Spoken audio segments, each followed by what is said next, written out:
I said, hey, hey, welcome to the Man Cave Happy Hour. I said, hey, hey, welcome to the Man Cave Happy Hour. We're gonna drink a fine whiskey and smoke a really fine cigar. It is time for happy hour. It is the Man Cave Happy Hour. Whiskey, cigars, spirits, the stories that go along with it. I'm Jamie Flanagan. That over there is the sexy August Gitchlag. Oh, Matt Fox. You have to add that sexy in. I did. You have Foxy already in the name, buddy. Adjective. And that's Matt Fox over there across from me in our usual spots. Yes. Happy New Year, fellas. Merry It New is. Year. Merry New Year. Merry New Year. Yes. So, yes. We were fortunate enough to run into each other a few times during the holidays. So we got an extra body on board. We're going to get to him in the second half. Aaron's just kind of hanging out for right now because we have some business to take care of up here in the first half. We and got a pack show tonight. The first order, first order of business. But it's the house, but it's the what's Haven Haven House. So we're gonna get to Aaron Detroit. and the Haven House of Detroit very, very soon, and we have our welcome cocktails. Yes. So It was welcoming. I feel better already. Cheers, and subscribe, leave a comment. All the podcast things and all the podcast places. Like Do you got that. Do Do it. that. And and the best thing you could possibly do is tell a friend.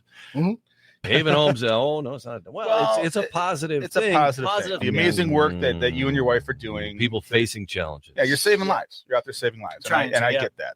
So, Yes. and Aaron, before we dive in to the project, tell me about your childhood. Oh, my childhood. You knew it was coming. I did. I should have been thinking about this the whole time.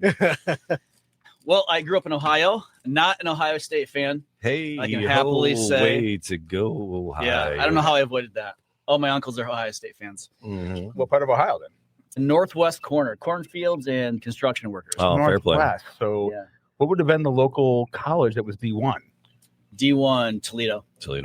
Rockets. Yeah. The Okay. Rockets. So we're talking Sandusky area? the or Rockets. like Uh, Monroeville, I'm thinking that's Bellevue. West of there. West of there? Okay. Yeah. Okay. Yeah, so about 30 minutes west of Toledo. I can always respect. The only thing I don't like about Toledo is every single team down there is blue and gold. It doesn't make any sense to me. Mm. My high school was blue and gold. The walleye. I've gone to Yeah. walleye games. They're a riot. Yeah. They're fun, but they're blue and gold. Yeah. And I can't wear that shit. And then they, the Toledo Rockets, great name, everything you like about it. You want them, Stripes. You You wanna just wear root for stripes. them. You'll be all right. God damn it. But anyway, okay.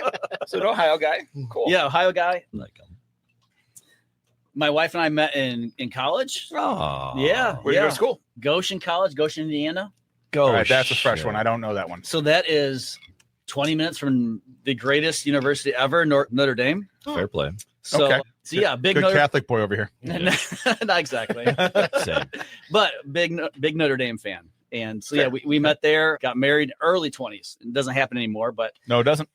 so yeah, we moved to Minnesota. So you're 25 now, so you'll have been married for 25, yeah, just 5 Mhm. years. With an 18-year-old Yeah. Yeah, with an 18-year-old son that he's arguing sports with. Right. Yeah. Yeah, we moved to Minnesota for 8 years before relocating back to Michigan, St. Paul or just south in Was she Rochester. originally a Michigan person? So she was originally from Illinois, Wow. Peoria area. How did you end up in Michigan then? Yeah. Why'd you? Family. So once we started having kids, Okay. we moved back to be a little bit closer. Instead of 8.5 hours, it was 2 hours, 2.5 hours. it's easy. See, It's like, an easy I have family members that didn't want to necessarily live near their in-laws, so they went to a different part of the like within 4-hour drive. I mean, Yeah. you get too close, then it's a little uncomfortable. Yeah, right. 2.5 hours about right. Yeah. I mean, but you got married in your 20s. That's Yeah. the age when people were living on the same street as their parents. Yeah. 100%. Yeah. That was that same era. It happened. Everyone that went to my high school lives in the same fucking neighborhood still. All of that. So, but anyway, Yeah. I digress. No, we moved to Minnesota, moved back to Michigan. My wife's she's a nurse practitioner. Okay. I've been in social work and strength and conditioning at the collegiate level for most of my career. And then Why do we keep adding these guys onto this podcast that have zero body fat? Yeah. I mean, it's starting to make me feel even older and more out of shape, I know. But it is what it is. once I We hit, need some motivation. It's first of the year, beginning of the year. right, Thanks. right.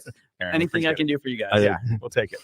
This pomegranate will burn some fat for you. Sure. Well, We'll It do will. science. It opens it up. And Jalapeno and lime too. That'll make me sweat. I'm not a jalapeno. It'll open it up and burn But- some fat. anyway, but What about that laser so crank? we connected through Mrs. Vino. Oh, who's a regular Mrs. here. Vino. And she's like, hey, I want you to, I want to connect you with Aaron and the amazing work he's doing at Haven Homes, and they have this gala coming up, and he wants to talk about it. I'm like, I was not aware of Haven Homes, and I'm on the board of directors of the Friendship House in Hamtramck. Oh, really? I do the food pantry. And food insecurity, it's like a big deal right now. Absolutely. So I'm putting a lot of my efforts into that, more than any board member usually has to. It's usually, we're going all in. So another charity anything I can get involved in, anything that we can help, that we can use our goofballness here to get other people to hear about. We are all about it. And so I'm grateful to Mrs. Vino for connecting us. Yes. And tell us more about how this happened and how you ended up in this space. What is Haven House? What is it? Yeah. So my wife and I have been running with Love Runs, which was through a church in Plymouth area, raising funds while we're training to donate to Vista Maria and the Soap Project and different things like that, all in preparation for the Detroit Marathon. So my wife has ran 4 marathons, I think. You fucking nerds. No, I'm doing the 5Ks. Okay, all right. I can do that. I can do that. Yeah. I'm down. 5Ks. I had a kid. 2.5 miles? Yeah, with a flask in your pocket. Yeah. You and I remember Budapest very differently. Anyway, all right. So you're training? So we're training for that, raising funds, and I started doing some outreach, which led us to Haven Homes in Detroit. So one night on outreach, we were able to get a young lady off the streets, take her to rehab. She checked herself out 3 days later and went back to the same area that she was being trafficked from. And her handler stabbed her to death. So that was kind of you saw this firsthand. You're probably pretty new to the outreach. 100%. Yeah. I'd only been doing it maybe a year and a half, 2 years. Oh, that's still a lot. I mean, people don't last that long when they're doing that kind of work. Yeah, you were a social worker by training, right? So there's a little bit of that. There's in your background. Okay, I get that. Absolutely. Right. Yeah. The average volunteer doesn't handle that well. No, absolutely not. Right. Emotionally, right. It's a hard one. It's a lot on a daily basis that you talk through, that you see happening out in the world. It's a very difficult area to work in and stay positive. Yeah. Okay. Right. And so from that, we kind of recognized that there were gaps in the system. There were gaps in being able to provide services to this type of population. And so my wife, being in strategic development for the last almost a decade, and my social work background, now, I have my builder's license to be able to renovate these homes that we're putting women into. Okay. We had a lot of the components to be able to at least get it off the ground, and then surround ourselves with the right people. General contractors. Yeah. And so a lot of my subcontractors will do in-kind donations when we're renovating the homes. And then some of the people that I've served with outreach on actually came and worked for us then once we got it off the ground. Well, that's where it comes a little full circle. If you can 100%. Help employ some people that were, wow. Yeah, and these women are primarily women that have been. You had a much better definition that I could say that they were trafficked. This is what we hear all the time now. Oh, it's all about it's kind of a buzz term. 100% out there. This trafficked women, but it's deeper than that. Yeah, and so I think there's a misconception. You see the movies, you see a white van rolling up on a kid at the bus stop or whatever it may be, being abducted, and or a pimp with a purple hat. Right, exactly. Yeah, it's very stereotypical, but that's not necessarily the case. So typically how it happens is these women and or boys are groomed. Social media is not helping with that. No. And so they're groomed over a period of time and really playing or preying on the weaknesses of the individual. So whether it's mental health disorder or issues with family structure or finances or whatever maybe, that's what they're preying on. And once they get their hooks in you, then it's hard to leave. Well, so do the organizations like Easter Seals Morgue, do they reach out to you, or is it vice versa? You reach out to them saying, hey, we have resources for folks that have been trafficked, and we want to help them through a few items as well? Yeah, that's a good question. One of the things that we've tried to do over the last 3 years now of providing services is create partnerships with all these other services within the community. So one of the purposes of being in Detroit is there are services in Detroit. There's not enough housing to run transitional housing out of. Right.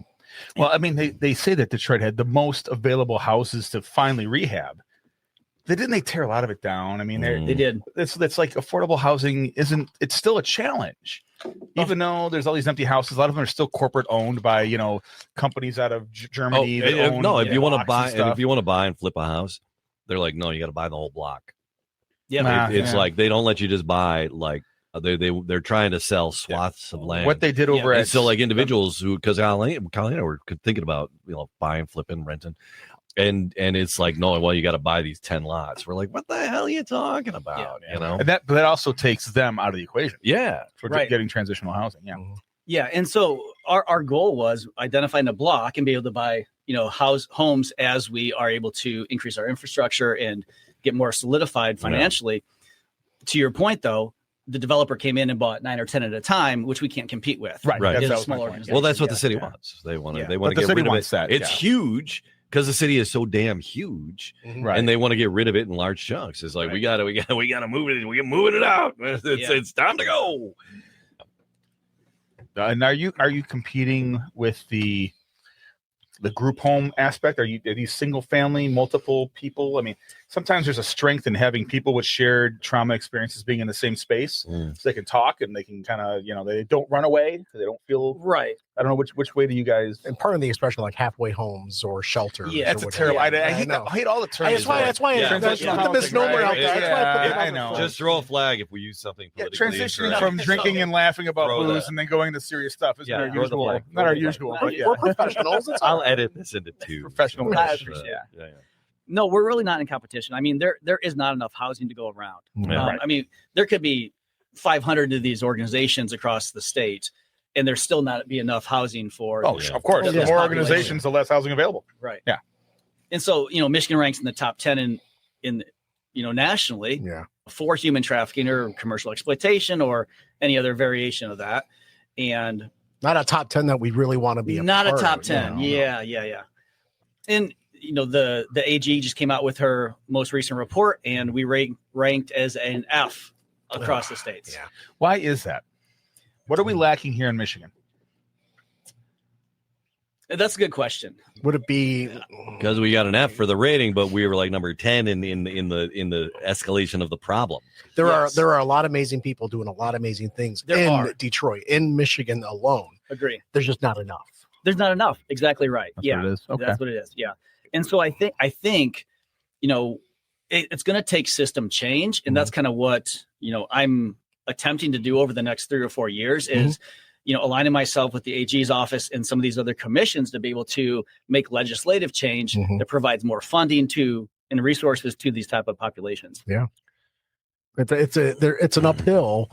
It's not a tremendous slope, but that's an uphill slope that you are going to be fighting. Well, absolutely. It sounds like the support hasn't kept up with the buzz. Correct. Yeah. Is there a couple different facets with this too? Are there people that are being brought in from other countries and being trafficked, and then there's like runaways and people with addictions that are being abused here?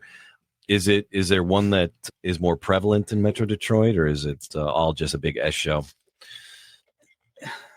That's a tough one to answer. I think if you look at the most recent bust, I know there was one in Oakland County a couple of weeks ago.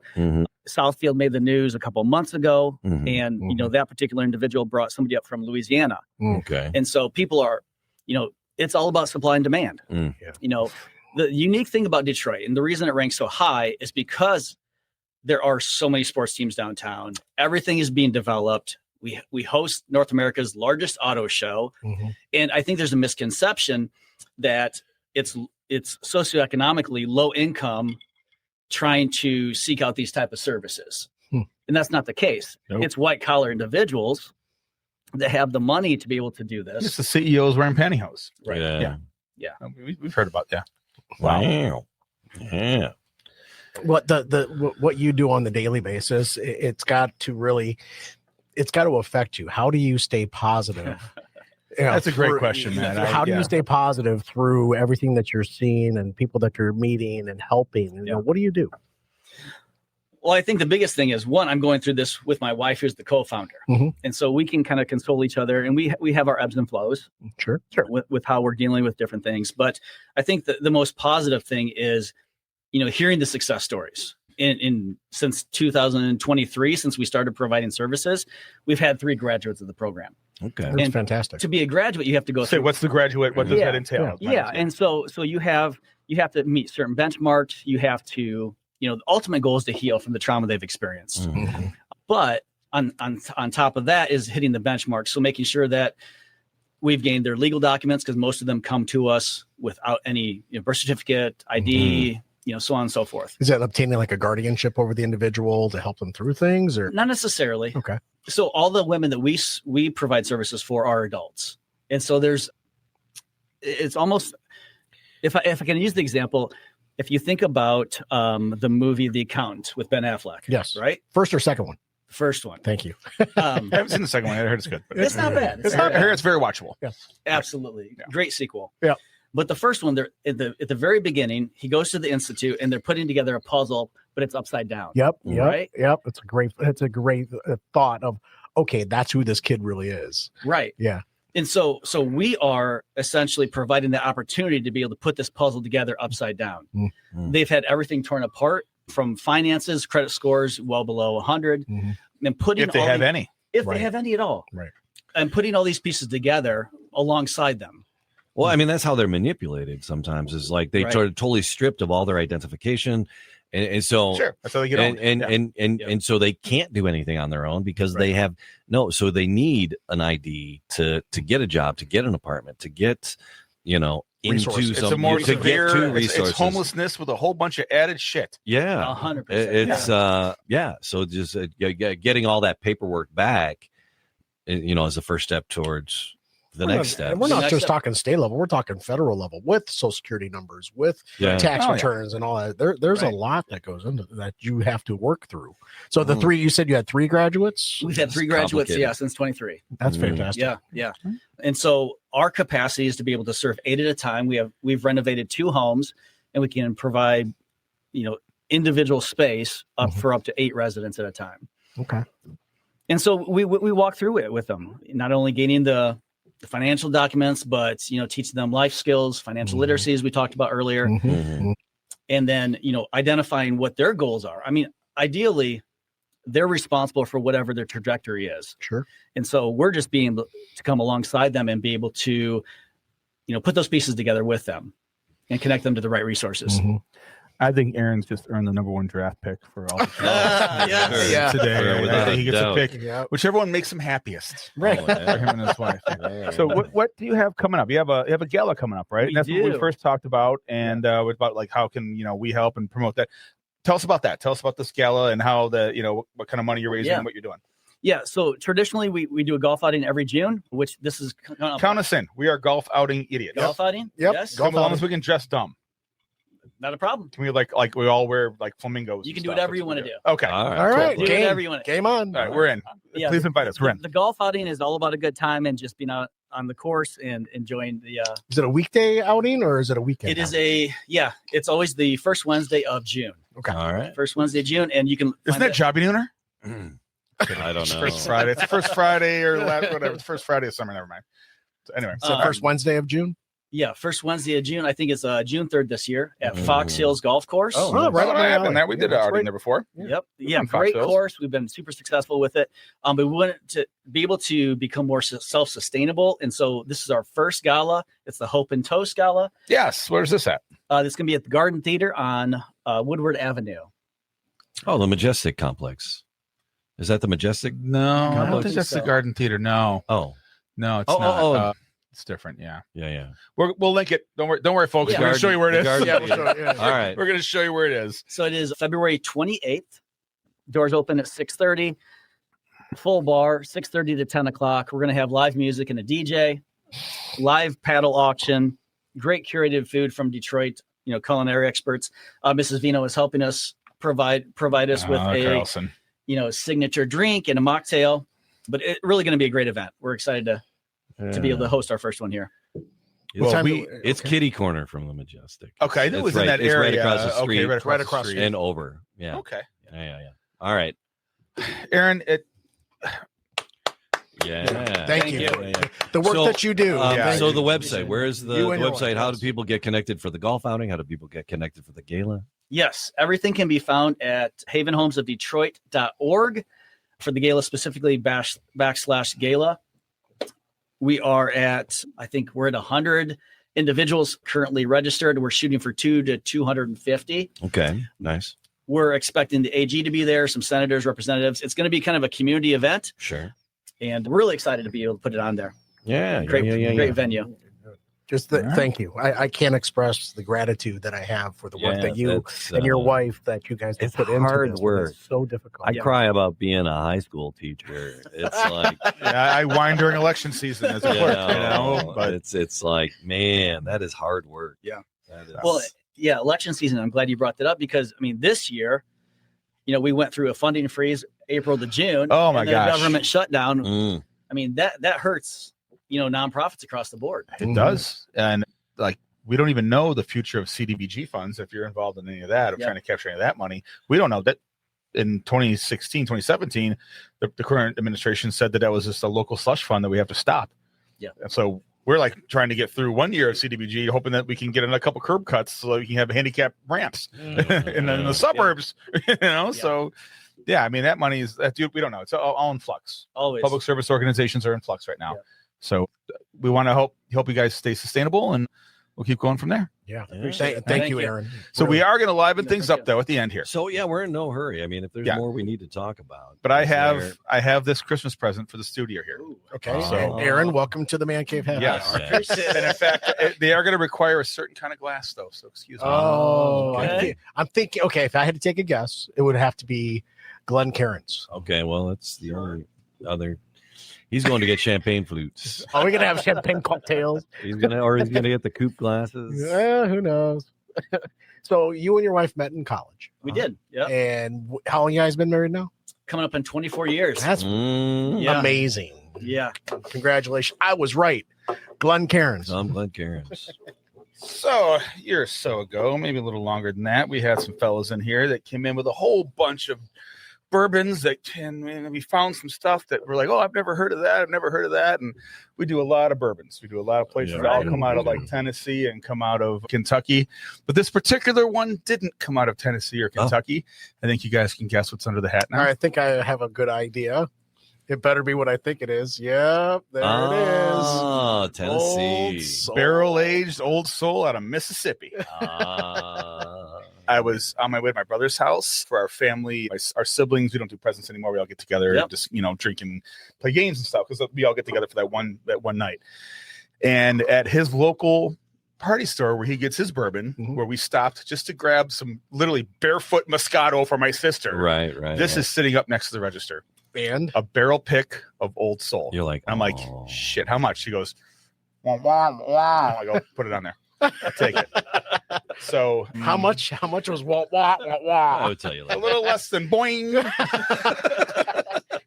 I think folks can figure that out. Fair play.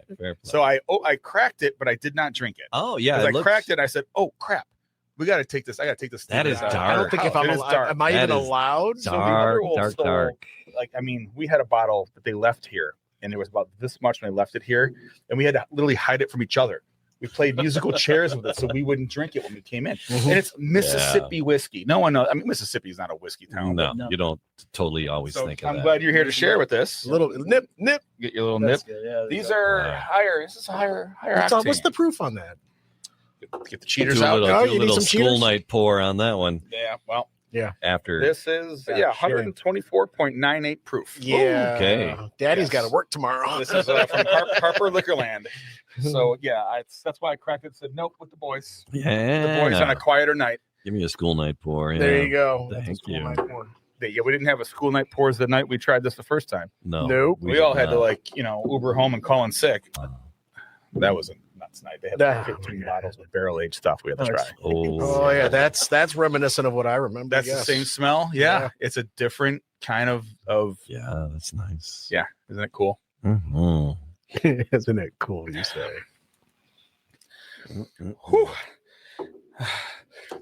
That's all. That's all. 125. That is all 125 proof. That gets So, you which of these is the bourbon mixer? going past the gullet there. What are you looking at? The lemon sour was what I was using. That on would Isaac feel Craig. sacrilegious to do that. Yeah, I think that was really the only one. Where's the ginger I'm one? not mixing There's this like a- with anything. Pineapple ginger root. I don't know about that one either. Yeah, that pineapple ginger root was nice on Yes, its it own. was. I'm just Cucumber drinking lime, this I wouldn't naked. I don't know. Yeah, I think I'm just gonna do it I'm naked. just and go enjoying on. him naked. Yeah. So I just want to reminisce over. yeah. bringing it back. Happy New Year, guys. Happy New Year to New Year. 2026. Aaron, thank you for Yep. being here, and Thank you. thank you for the work Aaron. that you do. Yeah, you and your wife, it's, thank you so much. Yeah, amazing stuff, and Mhm. we'll share all those links. And count there. us in for the golf outing. We're always looking Sounds for a great. reason Yeah. to skip work and do dumb stuff. I put it in my Works for calendar me. already, and I have to have a serious conversation with my boss, my leader. Yes. Yeah, yeah. Well, my vacation resets on June 1st, so that's perfect. Well, good I for have, you. I have like 5 weeks of vacation to kick in. So I'm like, all Yeah, right, and all my yeah. sick time, sniffle, a little early summer cold. That's like my last week of school. Oh no, you're screwed. Well, I'll get the usual suspects. I'll bring in So- Malso. You're gonna be and Mikey. retired by then. No. anyway. I'm bringing them. Oh, yeah, you'll be I'll be- retired by then. I'll be phoning that in. Yeah. There you go. This is Okay. it. Last dance for you, man. Yeah. Oh, All right. right. Cheers, Cheers, everybody. gentlemen. Hey, this guy next to me is Aaron. Cheers. Aaron That from over- Haven House, Detroit. Hey, that over there is August Gitchlag. That's Matt Fox. His name's Jamie Flanagan. Say it. Jamie Flanagan. Yeah. There it is. Yeah. All right, you're one of us. One of us. Cheers. One of us. One of us. Cheers, everybody. Thanks for listening. All right. See you next time.